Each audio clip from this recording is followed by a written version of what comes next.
Connaissez-vous l'histoire derrière l'un des films les plus terrifiants de tous les temps, L'Exorciste?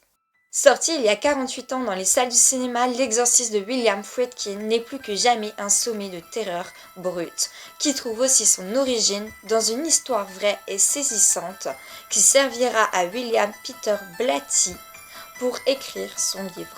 Pourtant, le film fera un immense succès au box-office mondial, rapportant plus de 440 millions de dollars, et déclencha un débat mondial sur l'occulte au sein de l'Église catholique, tout en inspirant de générations de réalisateurs de films d'épouvante. Pourtant, le livre fut inspiré d'un fait divers tout à fait authentique.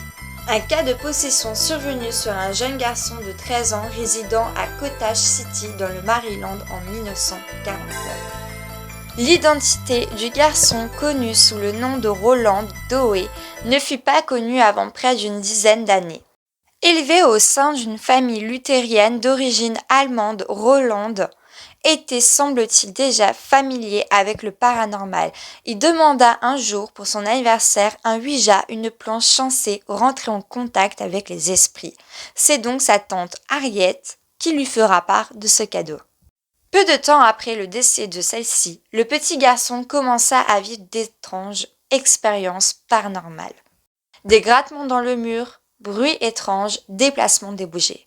Sa famille panique en voyant leur garçon se réveiller avec des marques sur le corps comme s'il serait la cible de ces phénomènes étranges. La famille se tourna alors vers un prêtre, Albert Hugues. Il fit un exorcisme sur le jeune garçon en 1949, mais cela fut de courte durée. Le garçon ressort de son matelas et se jette sur le visage du prêtre. Quelques jours après, d'autres marques arrivent sur le corps du garçon. Il finit par déménager dans la ville de Saint-Louis, au Missouri, mais cela ne s'arrêtera pas là. Roland se fit hospitaliser en psychiatrique, pris en charge par deux prêtres, Walter O'Loran et William Burden, qui fit sur lui un second exorcisme. Devenant menaçant, insultant, crachant sur les prêtres, possédant une voix de plus en plus effrayante, Roland ne se laissa pas faire. Un troisième prêtre, du nom de William Vanro, vient en renfort pour exorciser Roland. Le garçon cassa le nez du père O'Loran. Après l'exorcisme, l'enfant devena tranquille et mena une vie plutôt normale. Et toi, qu'as-tu entendu par rapport à cette histoire? N'hésite pas de le marquer en commentaire, de t'abonner, partager, liker et commenter.